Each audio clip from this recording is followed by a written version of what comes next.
Muito bem-vindos ao podcast de estudo, com o vosso anfitrião, Pedro Alves. Hoje o tema é a epistemologia de Hume versus Descartes. Vamos nessa, Vanessa!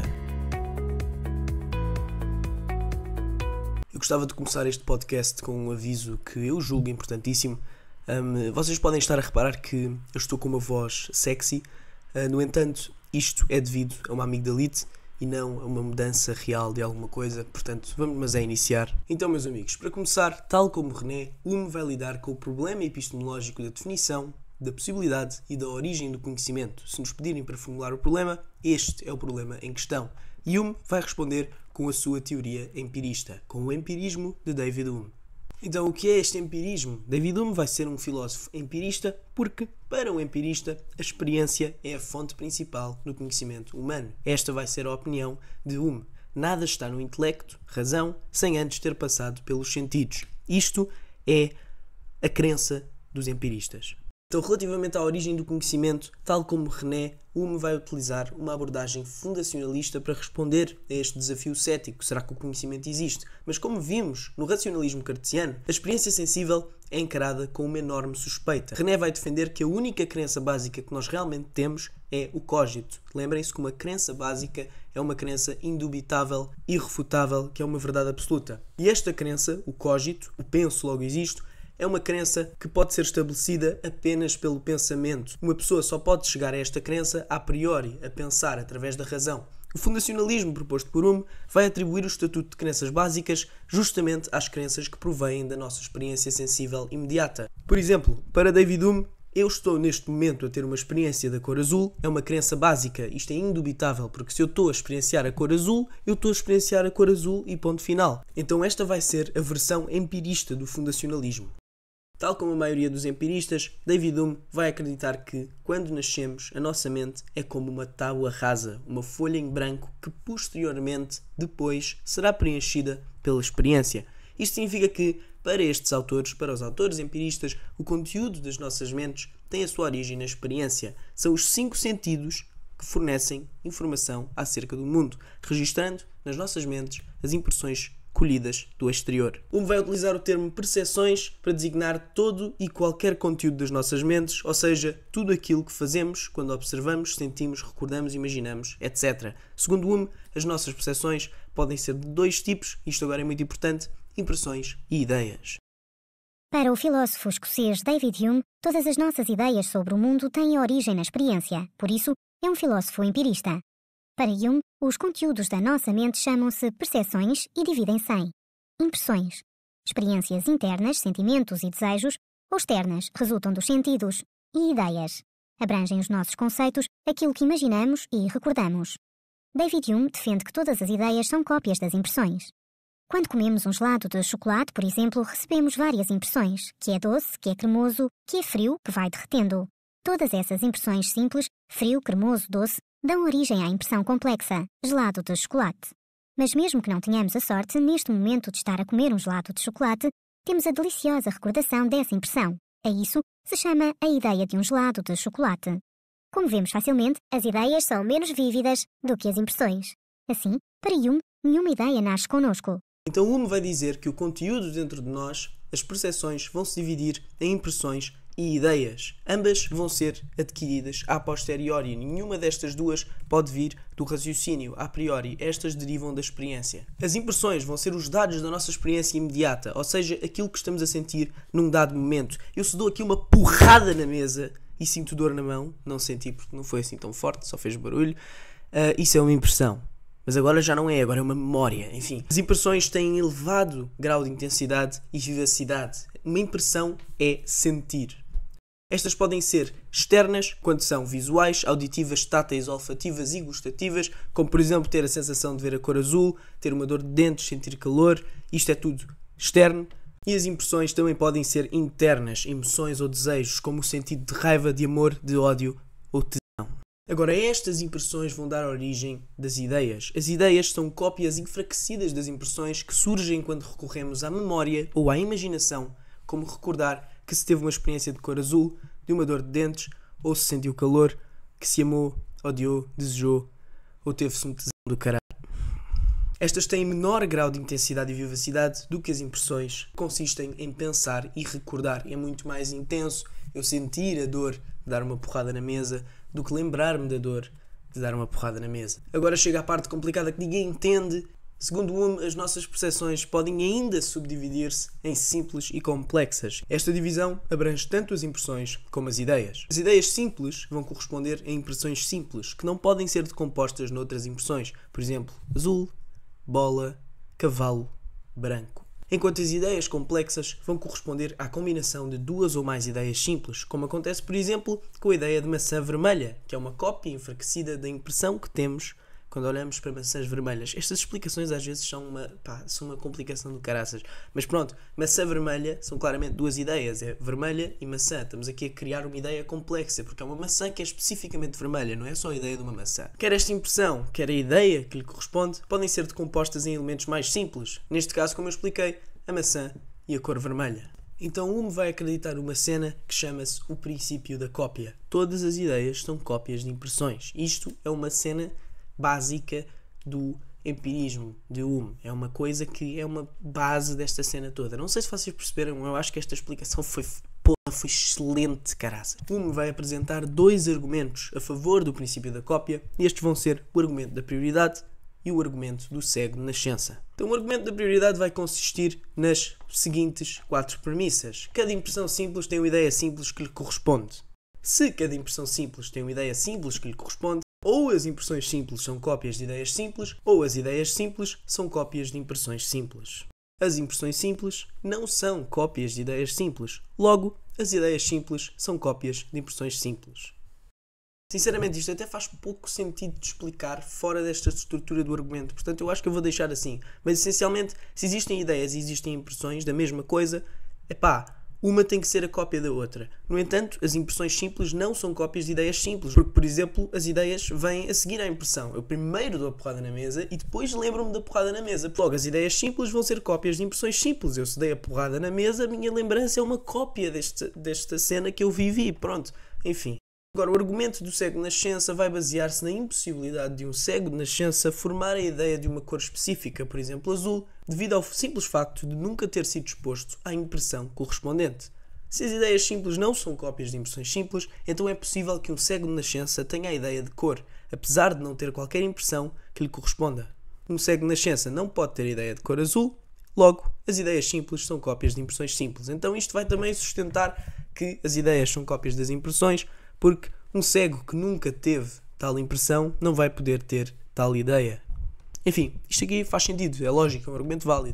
No entanto, estes dois argumentos por si só não são suficientes para estabelecer o princípio da cópia, porque, tal como foi anteriormente formulado, o princípio não se refere apenas às ideias simples, mas sim a todas as ideias, simples ou complexas. Assim sendo, como é que Hume vai explicar o facto de termos ideias de coisas que nunca experienciamos, como cidades de ouro, sereias e centauros?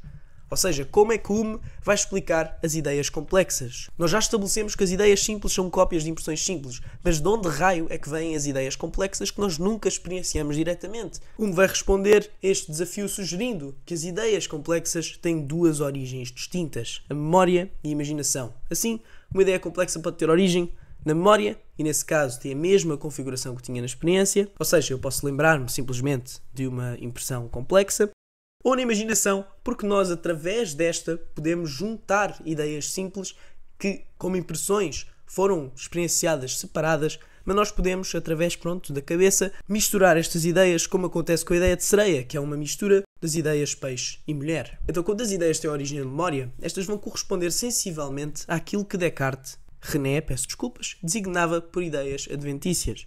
Quando as ideias têm origem na imaginação, estas vão corresponder às ideias factícias de Descartes. Isto não existem ideias adventícias nem factícias em Hume. Eu estou apenas a dizer isto porque nós vamos ter que comparar os dois, então é importante entender a relação entre as coisas. Isto são duas teorias distintas, não misturem teorias quando forem explicar as teorias. Cada uma é uma e podemos mostrar contrastes, mostrar diferenças, mas não confundir as ideias.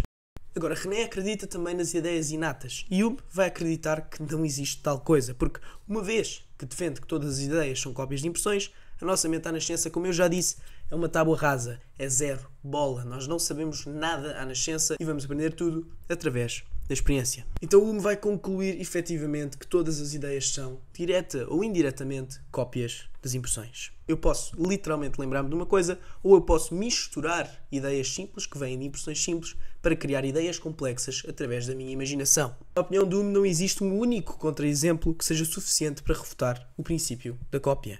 Síntese. As ideias são apenas cópias das impressões, as ideias começam por ser recordações das impressões e estas também podem ser simplesmente representações das coisas, mesmo que estas não estejam presentes. O princípio da cópia vai ser a rejeição do inatismo. Se as ideias são cópias das impressões, então não há ideias inatas. Se não podemos ter experiência de uma certa coisa, não podemos formar ideias acerca dela. Mesmo as ideias mais abstratas têm origem na experiência. Por exemplo, a ideia do universo. A ideia do universo vai decompor-se noutras ideias menos complexas, como planeta, estrela, que por sua vez se decompõem em ideias ainda mais simples. Não há uma impressão correspondente ao universo, mas das ideias em que se decompõem já há impressões. Embora indiretamente, a ideia do universo também provém da experiência. Tal como a ideia de sereia, tal como a ideia de centauro, tal como coisas abstratas e imaginárias. Tudo tem origem na experiência, porque mesmo que não exista uma impressão que corresponda exatamente à coisa em questão, esta pode sempre ser decomposta em ideias que vão realmente ter impressões correspondentes. Agora, e a ideia de Deus? A ideia de Deus vai tratar-se de uma ideia derivada da experiência de modo indireto também. Não vai corresponder diretamente a nenhuma impressão. A ideia de Deus é uma ideia complexa que se forma através da associação de outras ideias menos complexas, sendo que estas já correspondem a impressões. Portanto, Hume vai ter uma perspectiva muito diferente de René. A ideia de Deus para René, e agora entramos numa comparação importante, vai ser uma ideia inata, causada pelo próprio Criador. Lembram-se que René acredita, vai chegar à conclusão que Deus, através do princípio da marca, obrigatoriamente teve de pôr a ideia dele mesmo em nós, porque nós não somos perfeitos e não podemos chegar a essa conclusão, isto por causa da lei da causalidade. Enquanto para Hume, Deus vai ser simplesmente uma ideia complexa, empírica, não inata, originada pela associação de várias ideias. Hume vai defender que nós podemos chegar a ideias que não correspondem às impressões através da mistura destas na nossa mente. Hume acredita que nós temos essa capacidade de inventar, mas pronto, estas invenções vão ter sempre base em alguma coisa, vão ser sempre misturas de ideias que correspondem a impressões. Então Hume vai dizer que o conteúdo dentro de nós, as percepções, vão se dividir em impressões e ideias. Ambas vão ser adquiridas a posteriori. Nenhuma destas duas pode vir do raciocínio a priori. Estas derivam da experiência. Então, senhoras e senhores, Hume, considerando a distinção entre ideias e impressões, vai reduzir todo o conhecimento humano a dois tipos: relações de ideias e questões de facto. Portanto, para Hume, existem dois caminhos na busca de conhecimento. Esta divisão fica conhecida como a bifurcação de Hume. Hume expõe-nos essa bifurcação nos seguintes termos. Mais uma vez, as relações de ideias e as questões de facto. Assim, de acordo com Hume, as relações de ideias vão corresponder ao conhecimento que pode ser obtido apenas mediante a análise do significado dos conceitos envolvidos numa proposição. Vocês não entenderam nada desta frase, mas, por exemplo, podemos saber que a proposição "nenhum solteiro é casado" é verdadeira, porque apenas por sabermos o significado dos termos, dos conceitos solteiro e casado, isto vai tratar-se de uma verdade necessária, porque ao tentar negar que nenhum solteiro é casado, vamos entrar numa contradição. Uma contradição nos termos. Este tipo de conhecimento é característico de áreas como a matemática, a geometria e a lógica, e é um conhecimento que anteriormente designávamos como o conhecimento a priori. Já vamos desenvolver neste tópico daqui a um bocadinho. As questões de facto, no entanto, de acordo com Hume, vão corresponder ao conhecimento que só pode ser obtido diretamente através das impressões, ou seja, através da experiência. E este é o conhecimento que efetivamente fornece informação verdadeira acerca do mundo. Por exemplo, a neve é branca. É uma questão de facto, pois para se saber que a neve é branca é preciso ter a experiência da neve e da sua cor. Não existe nada nos conceitos de neve e brancura que torne a proposição "a neve não é branca" uma contradição nos termos, ou seja, não acontece a mesma coisa que acontece nas relações de ideias. Não existe esta condição de verdade necessária que existe nas relações de ideias. Mas este é o tipo de conhecimento que é característico das ciências da natureza, como a física, por exemplo. E é um bom exemplo daquilo que anteriormente designávamos por conhecimento a posteriori.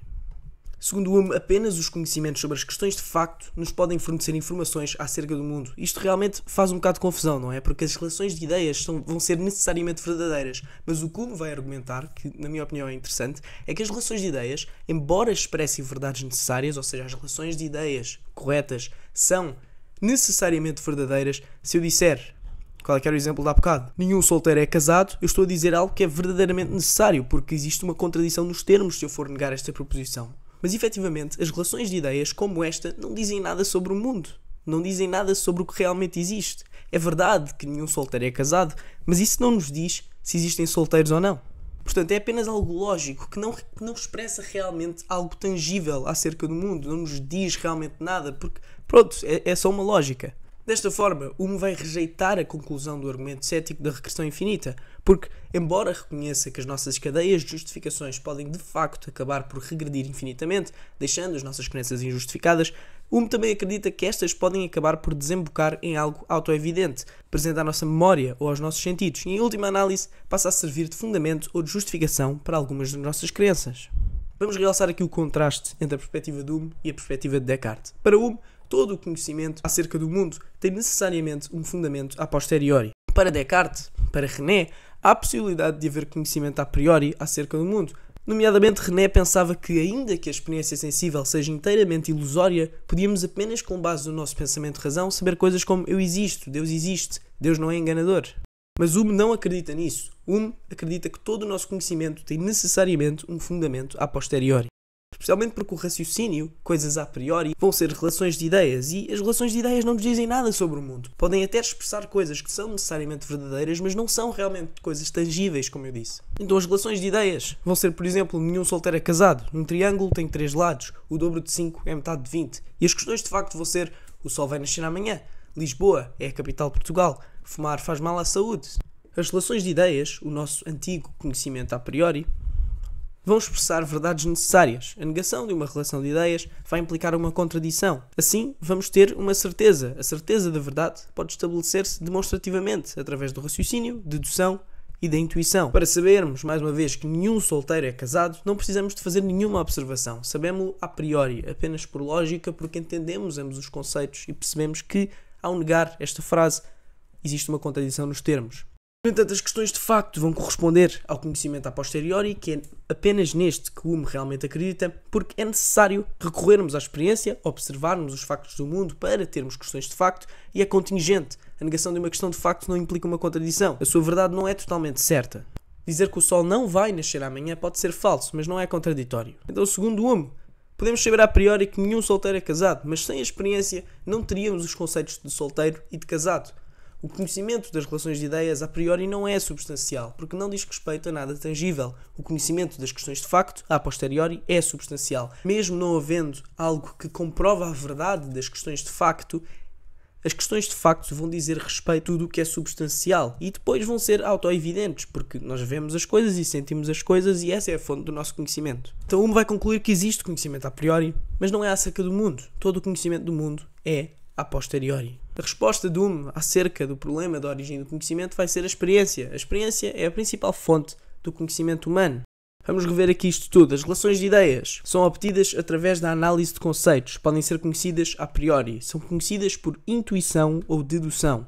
A sua verdade é necessária, não podem ser falsas, a sua negação envolve uma contradição, envolve incerteza, mas o seu conhecimento, o conhecimento das relações de ideias, não é substancial, não diz respeito a nada concreto. Exemplos são, por exemplo, conhecimentos de geometria, um triângulo tem 3 lados, e da aritmética, 100 vezes 100 é igual a 10.000. No entanto, as questões de facto não podem ser obtidas através da simples análise de conceitos, só podem ser conhecidas a posteriori. Temos acesso a elas através de inferências indutivas e causais. É importante perceber esta diferença entre intuição e dedução, que diz respeito às relações de ideias, e as inferências indutivas e causais, que dizem respeito às questões de facto. A verdade das questões de facto é contingente. São verdadeiras, mas poderiam ser falsas. São verdadeiras porque nós experienciamos e Hume acredita na nossa experiência, acredita nos nossos sentidos. Hume não põe em causa a veracidade da nossa experiência. Mesmo que a negação das ideias provenientes da experiência não envolva contradições necessárias como as relações de ideias. Questões de facto não envolvem certeza como as relações de ideias, mas sim probabilidades. O conhecimento das questões de facto é substancial, diz respeito a coisas concretas e como mais provavelmente são verdadeiras, como nós sentimos, como é evidente, Hume diz que temos que acreditar nestas questões de facto. Um exemplo é a crença nas inferências indutivas, como a previsão que o sol vai nascer amanhã. Como nós observamos o sol a nascer todos os dias, através de uma inferência indutiva podemos chegar à conclusão de que o sol vai nascer amanhã. Não existe uma contradição nos termos se nós negarmos esta proposição, mas isto é o que é mais provável acontecer. E nas relações causais, a neve derrete com o calor, que a nossa justificação é a causalidade, é o que nós vemos acontecer sempre, portanto a probabilidade é que está correto. Mais uma vez, não há contradição, mas Hume acredita nas questões de facto, nas coisas concretas que dizem respeito à experiência. E agora, quais é que são os princípios da associação de ideias? Como é que nós devemos associar ideias, segundo Hume? Bem, nós vamos associar as ideias através da semelhança, a contiguidade e a causalidade. Hume diz que o nosso pensamento vai fazer a associação das ideias obedecendo a certos princípios. Hume vai pretender descobrir estes princípios de atração, conexão ou associação de ideias na mente humana. Na sua opinião, existem 3 princípios de associação de ideias: a semelhança, a contiguidade e a causalidade, ou a relação causa e efeito. Como eu já disse, vamos elaborar. Então, o que é que diz a semelhança? Qual é que é o princípio da semelhança? Quando 2 ideias se assemelham em algum aspecto, o aparecimento de uma dessas ideias na mente é frequentemente acompanhado pelo aparecimento de outra. Por exemplo, um retrato de alguém leva os nossos pensamentos para a pessoa retratada. Ou seja, associamos ideias através da semelhança. Porque uma ideia é semelhante da outra, nós lembramos-nos de outra ideia e assim fazemos associações. O princípio da contiguidade vai dizer que quando 2 ideias representam coisas que são de algum modo próximas ou contíguas, no espaço ou no tempo, o aparecimento de uma dessas ideias na mente é frequentemente acompanhado pelo aparecimento da outra. Por exemplo, a lembrança de um quadro da minha casa leva-me a pensar no espaço dos outros compartimentos, ou seja, eu vejo um quadro da minha casa e lembro-me das outras partes todas da minha casa, assim, instantaneamente. Isto nem é racional, acontece porque simplesmente acontece, é a forma como o nosso cérebro funciona. O mesmo acontece quando 2 acontecimentos são contíguos no tempo. Se é costume jantar depois do pôr do sol, é normal que pense em comida de cada vez que o sol se põe. E por fim, o último princípio da associação de ideias é a causalidade, ou a relação causa e efeito. Quando 2 ideias representam 2 acontecimentos que nos parecem estar ligados por uma conexão necessária ou relação causa e efeito, o aparecimento de uma dessas ideias na mente é frequentemente acompanhado pelo aparecimento da outra. Por exemplo, se pensarmos numa ferida, é comum pensarmos na dor que lhe está associada. Do relâmpago vai seguir-se o trovão. Quando pensamos numa coisa que geralmente de seguida é acompanhada de outra, criamos esta relação de causalidade e ao lembrarmos-nos de uma, lembramos da outra, porque elas na nossa mente estão simplesmente associadas. Bem, malta, agora vai surgir um problema. Um dos princípios da relação de ideias para Hume é a causalidade, mas Hume vai identificar um problema da causalidade, o problema da causalidade. Então vamos relembrar, no que é que consiste uma conexão necessária? Existe uma conexão necessária entre 2 acontecimentos quando a ocorrência de um deles torna necessária a ocorrência do outro.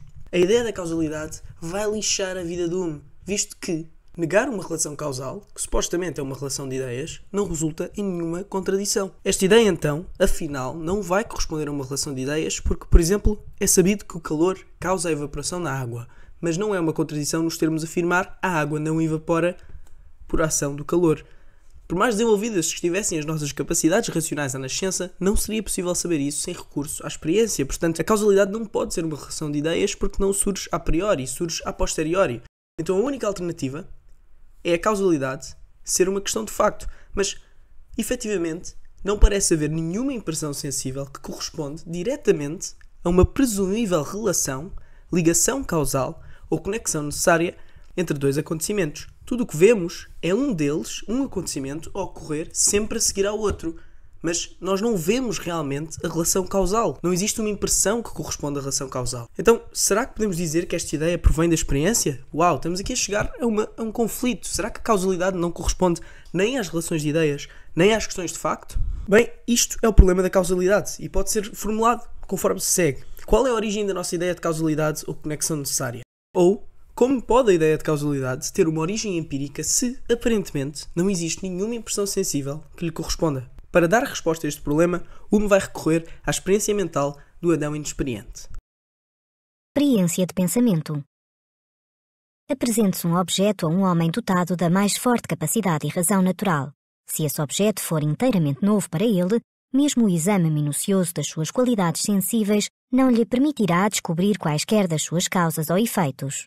Adão, ainda que supuséssemos que as suas faculdades racionais fossem inteiramente perfeitas desde o início, seria incapaz de inferir da fluidez e transparência da água que o sufocaria, nem da luminosidade e calor do fogo que este o poderia consumir. Observaria imediatamente uma contínua sucessão de objetos e um evento a seguir ao outro, mas não conseguiria descobrir nada mais além disso.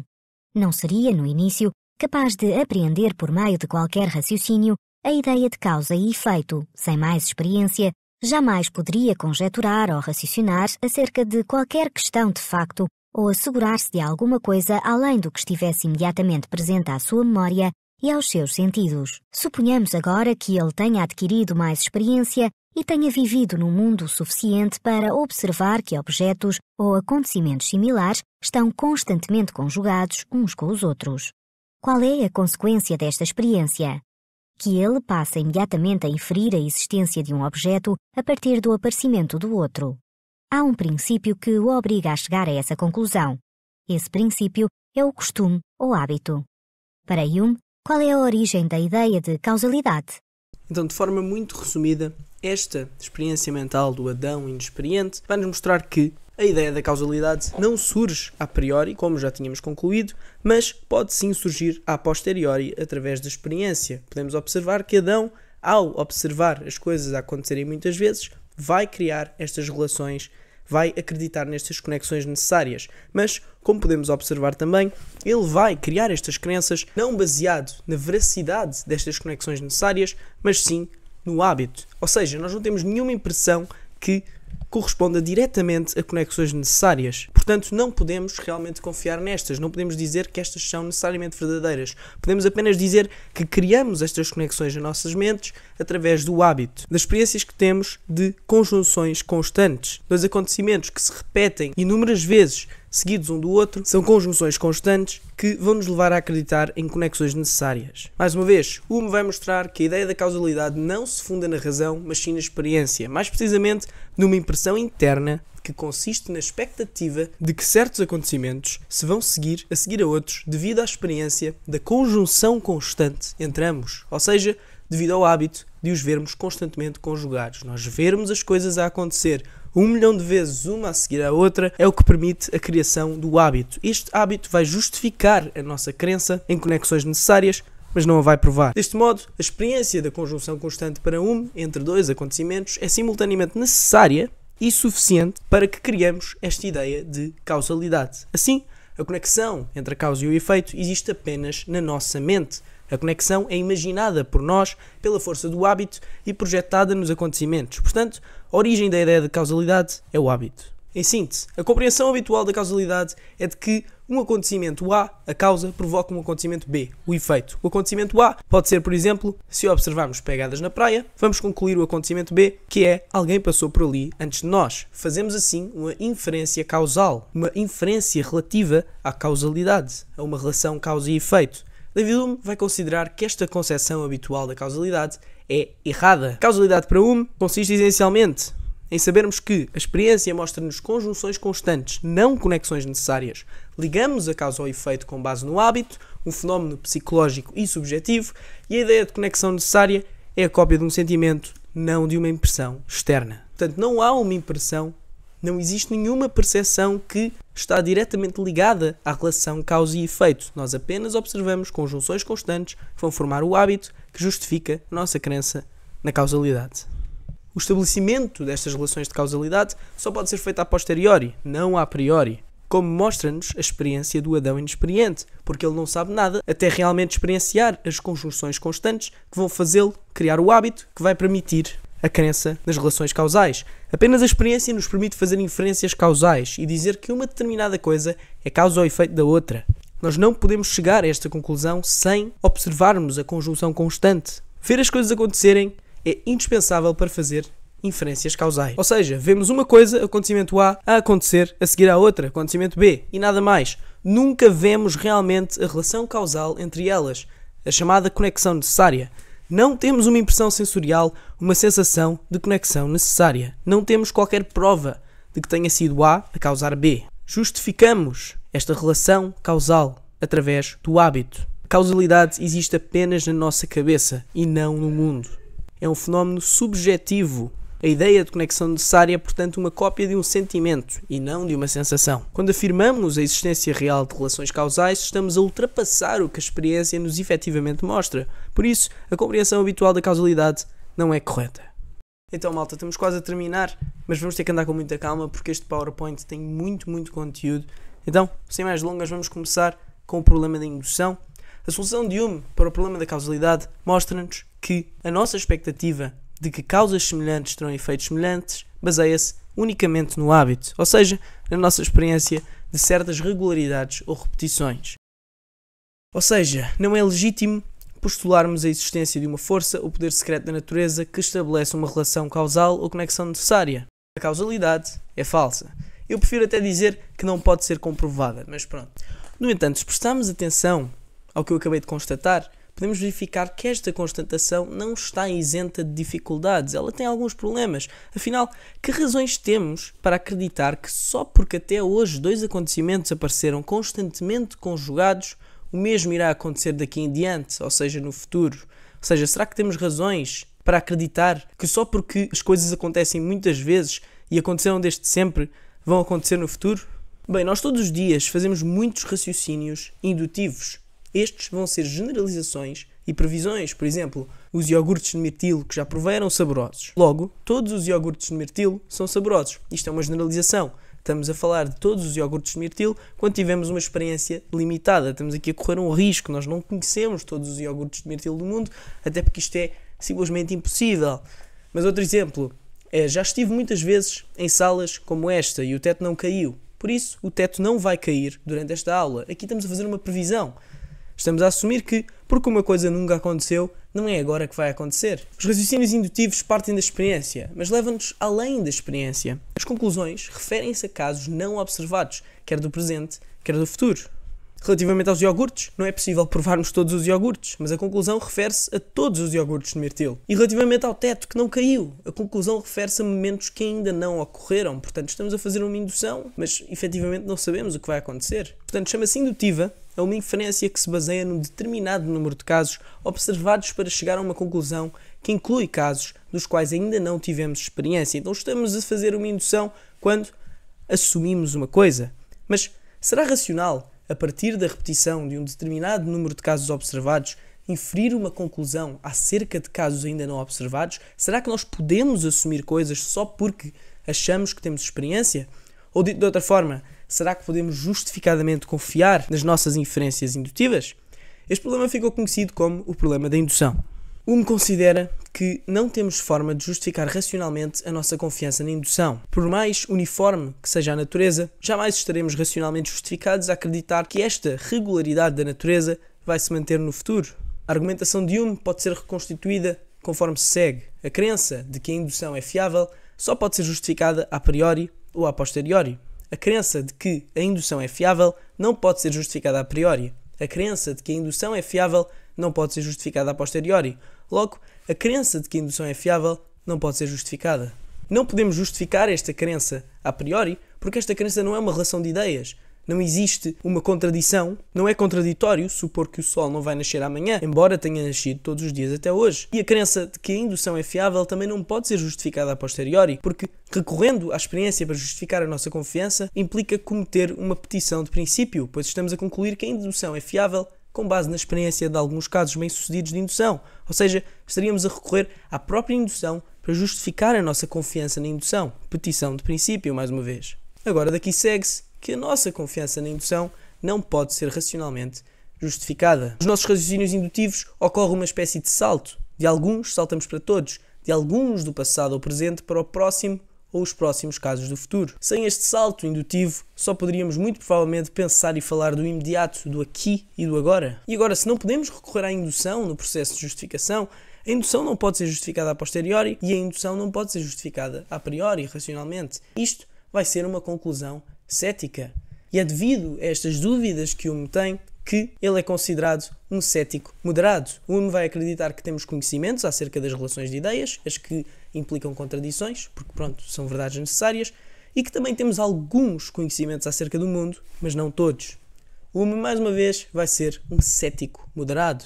Agora, o empirismo de David Hume vai dizer que o ceticismo radical torna a vida impossível. Hume, apesar de defender que certas coisas não têm valor de verdade, não defende que devemos deixar de fazer raciocínios indutivos, mesmo que não exista justificação racional para estes. Hume também não defende que deixemos de acreditar em relações causais, reais entre os fenómenos, nem que deixemos de fazer inferências causais. Hume considera que sem inferências causais a nossa vida tornar-se-ia muito difícil ou mesmo impossível. Trata-se de hábitos ou costumes que desenvolvemos e não devemos abandoná-los. Não podemos passar sem eles, pois têm muita utilidade prática. Hume considera que não seria possível viver como céticos radicais. Porquê? Relembrando, porque o ceticismo radical defende a suspensão de todas as crenças, mas não seria possível viver assim. Diz Hume que na vida prática temos de acreditar na existência de relações causais e nas inferências indutivas, mesmo sem justificação racional. Embora sustente que a crença na intuição e no mundo exterior não são racionalmente justificáveis, Hume considera que estas crenças não devem ser abandonadas. Pois senão, e resumindo, eu vou saltar esta parte, a nossa vida ia ser destruída. Portanto, Hume vai defender a adoção de um ceticismo moderado como forma de nos protegermos contra o dogmatismo, as decisões precipitadas e as investigações demasiado especulativas, distantes da experiência e sem suporte empírico. E agora temos outro problema, o problema do mundo exterior. A nossa confiança na indução não é a única crença comum cujo fundamento é posto em causa por Hume. Sem refletir muito sobre o assunto, todos nós assumimos a existência do mundo exterior às nossas mentes, mundo que não depende de nós, mas que é a verdadeira causa das nossas impressões. Mas segundo Hume, nada pode estar presente à mente a não ser uma imagem ou percepção. E os sentidos são apenas as entradas por onde as imagens são transportadas sem conseguirem suscitar uma comunicação imediata entre a mente e o objeto. Portanto, é um erro confundir os objetos exteriores e o mundo exterior à nossa mente com as nossas percepções dos mesmos. Ou seja, nós temos percepções, mas isso não implica que o mundo real corresponde exatamente às nossas percepções. Isto é Hume a viajar na porra da maionese, porque ele é empirista, ele devia acreditar que os sentidos são verdadeiros, mas efetivamente ele na verdade é cético moderado, então ele acredita que só conhecemos algumas coisas e não todas as coisas, mas o homem tem que ir com o caralho, sinceramente, eu não gosto dele. Se vocês gostam, têm a opinião errada, esta opinião é objetiva e irrefutável, é um dogma. Vocês deviam acreditar na minha religião, o anti-Hume, mas avançando. Para sustentar a ideia de que é um erro confundir os objetos exteriores e o mundo exterior à nossa mente com as nossas percepções dos mesmos, Hume vai avançar com o seguinte argumento. Se a mesa que está presente na nossa mente fosse a mesa real e não apenas uma imagem ou representação mental da mesma, então o seu tamanho não se alterava em função da nossa perspectiva. Mas a mesa que está presente na nossa mente parece diminuir à medida que dela mais nos afastamos, ou seja, o seu tamanho altera-se em função da nossa perspectiva. Logo, aquilo que está presente na nossa mente não é a mesa real, mas sim uma imagem ou representação mental da mesma. Odeio esta cena, man. Isto é bué da estúpido. Epá, pronto. Hume duvida de tudo, mas ele acredita nos sentidos. Está bem, malta. Tranquilo. Qual é que é o problema do mundo exterior? Ora, uma vez que este argumento pode ser generalizado para todo e qualquer objeto do mundo exterior, podemos concluir que, como nem sempre temos acesso direto aos objetos do mundo exterior, assim, uma vez que nunca poderemos sair do interior das nossas mentes, isto é, só temos acesso às nossas percepções, nunca podemos justificar racionalmente a crença na existência do mundo exterior, a crença na existência de um eu, ou a crença na existência de Deus. Agora, finalmente, chegamos às objeções à resposta empirista do Hume. Este contra-exemplo vai consistir em imaginarmos uma situação em que alguém é colocado perante uma vasta gama de tons de azul, tendo um dos tons de azul sido propositalmente escondido. Vamos imaginar que uma pessoa viveu a vida toda, ou viveu pouco, ou viveu muito, mas essa pessoa experienciou todos os tipos de azul, exceto um tom em específico. Será que é possível essa pessoa imaginar esse tom que falta sem tê-lo visto? De acordo com o Hume, não é? Porque isto vai contra o princípio da cópia. O objetivo deste contra-exemplo é justamente pôr em causa o princípio da cópia. E a maior parte das pessoas vai dizer que sim, vai dizer que a pessoa vai conseguir imaginar esse tom de azul porque conhece todos, é só preencher ali um pedacinho. Então isto vai contrariar o princípio da cópia e então o Hume está a contrariar o seu próprio, a sua própria teoria. Outra objeção à resposta empirista do Hume vai ser a objeção... Espera aí, malta, vou mandar calar as pessoas. Fechei a porta, vá, fé em Deus. Outra objeção à concepção humeana da causalidade vai ser a objeção de Thomas Reid. Isto é um filósofo escocês que vai rejeitar a análise de Hume do conceito da causalidade em termos de conjunção constante. Reid vai expor-nos esta crítica nos termos que se seguem. Reid procura mostrar que existem contra-exemplos que demonstram que haver uma conjunção constante entre dois acontecimentos, ver as coisas a acontecer 1 milhão de vezes, não é nem condição suficiente, nem condição necessária, como Hume diz, para que exista uma relação de causalidade entre ambos, para que exista pelo menos esta ideia de causalidade. Não é condição suficiente, porque existem acontecimentos que se sucedem constantemente, mas que ninguém considera serem a causa ou efeito um do outro. Por exemplo, o dia e a noite sucedem-se constantemente, mas ninguém pensa que são causa ou efeito um do outro. Pumba! Irrefutável, argumento do caraças. Não é condição necessária também, porque há acontecimentos singulares que só acontecem uma vez, que geralmente aceitamos serem causados relativamente aos quais não temos experiência de qualquer conjunção constante. Para que é que esta frase está escrita desta maneira, pá? Por exemplo, nós acreditamos que a criação do mundo tem uma causa, não aconteceu à toa. E isto só aconteceu uma vez. Portanto, aceitar a identificação de Hume entre a causalidade e conjunção constante leva a admitir falsidades, como por exemplo, que o dia é a causa da noite, ou vice-versa, ou que o mundo não teve uma causa. Já que a criação do mundo aconteceu só uma vez, não havendo, portanto, uma conjunção constante. Ou seja, há conjunções constantes que não representam causalidade e há situações que não correspondem a conjunções constantes que nós julgamos terem uma causa. Portanto, aqui está um problema com a definição de causalidade de Hume. Bertrand Russell vai fazer uma objeção baseada na argumentação a favor da melhor explicação. O que é isto? Ele vai rejeitar as conclusões céticas de Hume porque considera que a sua ideia de fundamento racional ou racionalmente justificável é demasiado restrita ou exigente.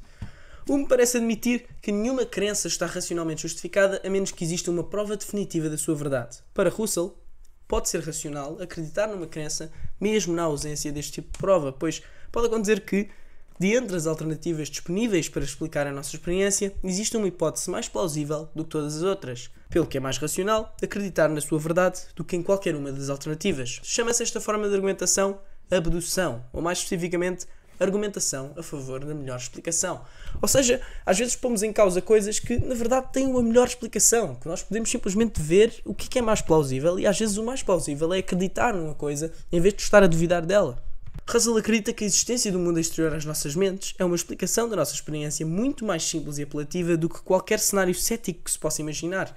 E por isso, considera que estamos racionalmente justificados a acreditar nisso. Não precisamos de uma justificação infalível para acreditar na existência do mundo exterior. Para ilustrar a sua ideia, Russell recorre à análise do comportamento de um gato. Por exemplo, quando vemos um gato aparecer numa parte da sala e depois nos apercebemos que está noutro espaço da casa. Parece bastante mais aceitável a hipótese de que ele se deslocou de um lado para o outro do que aceitar que o gato não passa de uma imagem mental. Se a existência do gato dependesse das nossas percepções, ou seja, se o gato apenas existisse quando o estamos a ver, seria bastante difícil perceber por que razão a comida desaparece da sua taça, quer o estejamos a ver, quer não, ou por que razão encontramos sinais da sua atividade, como por exemplo a caixa de areia, mesmo quando não estamos a vê-lo. Ou seja, essencialmente Russell está a dizer, eu vou aqui repetir o exemplo por palavras mais simples, é que imaginem, nós temos o gato... Imaginem, nós temos o gato na sala e achamos que o vimos, mas não o vimos. É muito mais plausível acreditar que ele existe do que acreditar que quando não estamos a ver, o gato não existe. Até porque o gato deixa vestígios da sua existência. Nós podemos ver que a taça da comida a comida vai desaparecendo. Podemos ver que a caixa de areia começa a ficar cheia de merda.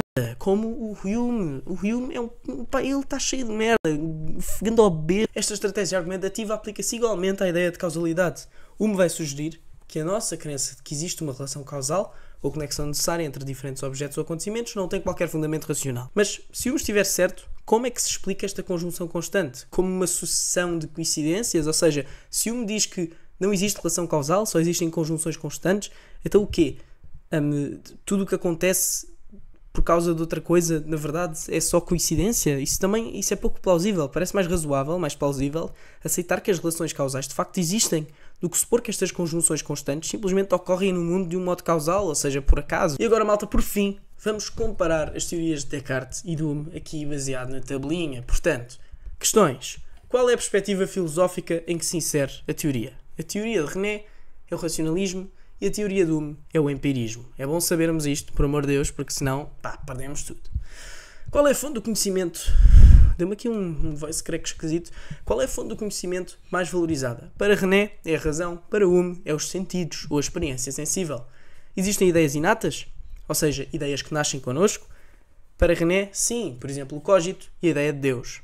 Para Hume, não. Todas as ideias têm origem nas impressões, mesmo as mais abstratas, como a ideia de Deus. Como pode ser obtido o conhecimento a priori? Para René, através da intuição e da dedução. Para Hume, através da intuição e da dedução. Ou seja, René e Hume no conhecimento a priori concordam. Mas agora chegou aqui uma parte que eles vão discordar. O conhecimento a priori é substancial? René vai dizer que sim, permite-nos ter informações sobre o mundo. Hume vai dizer que não. É apenas um conhecimento das relações de ideias, não dá informação sobre o mundo. Os factos do mundo só podem ser conhecidos a posteriori. Qual é o fundamento do nosso conhecimento do mundo? René vai dizer que é o cogito. O cogito é um fundamento racional a priori. Hume vai dizer que são as impressões, que é um fundamento empírico a posteriori. Os céticos têm razão? René vai dizer que não. É possível alcançar conhecimentos indubitáveis, ideias claras e distintas, cuja verdade é garantida por Deus, que podem sim ser racionalmente justificados. Agora Hume vai dizer que os céticos têm razão sim, pelo menos em parte. Temos alguns conhecimentos, mas em muitas áreas temos apenas crenças sem justificação, mas que não podemos rejeitar. Então malta, assim acabou o podcast do estudo, episódio 6. Pá, espero que isto... Foda-se, eu vou ter que editar aqui uma cena de 21 minutos só desta... Não tem mal, malta. É isso, está tudo certo. Boa sorte com o teste. E agora vou mandar muitos beijinhos. E pronto, vá. Até já. Epá, malta, é um prazer fazer aqui o podcast do estudo. É o meu método de estudo principal agora também. Portanto, está tudo fixe. Um abração e até já.